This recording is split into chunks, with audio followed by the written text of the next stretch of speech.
Munang mag-scroll at syempre magbibigay mo tayo ng ating word of the day at sagutin natin itong katanungan na to. Ang sabi dito class, which of the following below is not a source of criminal law? Okay, sabi dito, alin daw sa baba yung hindi source ng criminal law natin? Okay, meron tayong nakita dyang word na not. Yung ibig sabihin po yung hindi kabilang as a source of criminal law. Bago natin sagutin to class is ano nga ba yung criminal law natin? Okay? Ang ating criminal law, it is a branch of substantive law or a branch of municipal law which define crimes, treat of their nature, and provide punishment. Ulitin natin, a branch of substantive law or a branch of municipal law which define crimes, treat of their nature, and provide punishment. Okay, now, try to, class, yung last word natin na word na provide punishment. So, ibig sabihin pala, class, sa madaling salita, ang magiging source ng criminal law ay yun lamang yung mga batas na makapagbibigay ng parusa sa mga nasabing krimen.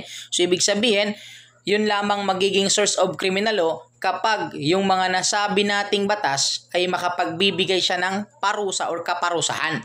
That is considered magiging source of criminal law. Now, letter A nating class, yung ating RPC, Revised Penal Code.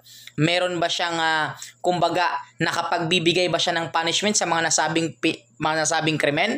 Nakapagbibigay ba siya ng penalty sa mga nasabing krimen? The answer is yes. Yung ating RPC or Revised Penal Code o yung tinatawag nating Act number 3815 is considered as a source of criminal law. It's because, for example nating class, yung ating under Article 248 of Revised Penal Code, yung ating murder, meron siyang corresponding penalty doon. Meron nga tayong duration of penalty under Article 27 of Revised Penal Code. Meron din tayong prescription of penalty under Article 92 of Revised Penal Code, di ba? That is considered yung ating RPC is kabilang yan class sa tinatawag nating source of criminal law. Okay, so ibig sabihin yung alpha natin is eliminated na. Kasi nga yung ating hinanap dito is not a source of criminal law. Okay, now yung ating special penal laws class tsaka special laws natin.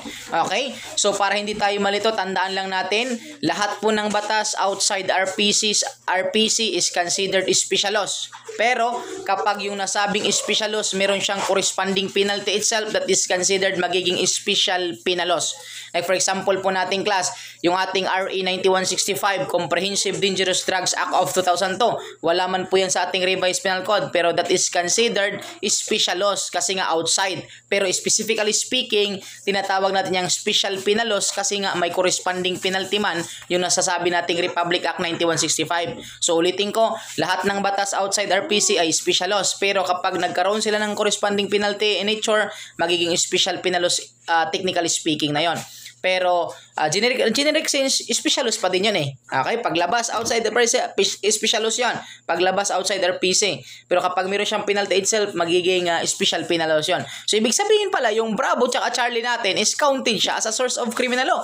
Kasi kahit sabihin natin yung special laws, sir, hindi man yan, wala man yung corresponding penalty. No. Kasi generic sense din siya ng special penal laws. Okay? So, ibig sabihin, class, the correct answer natin dito is walang iba kundi yung ating Constitution. Kasi yung Constitution talaga nating class does not provide penalty itself. Kung makita natin, puro lang siya mga provision dyan. Okay? Dyan din natin makikita yung ating mga karapatan. For example natin sa ating 1987 Philippine Constitution, Article 3, Bill of Rights po natin yan.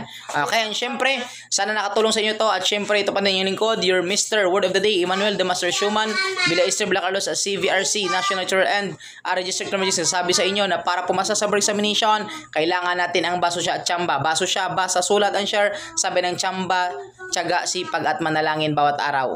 Siyempre, bago ko pala tapusin ang video na to class, shoutout muna ako sa kaibigan ko, sa nagpapa-shoutout, walang iba kundi kay Kinmac Cyber Robles and sa Team Mara and Ayuni. So, shoutout, God bless you all, God bless you all.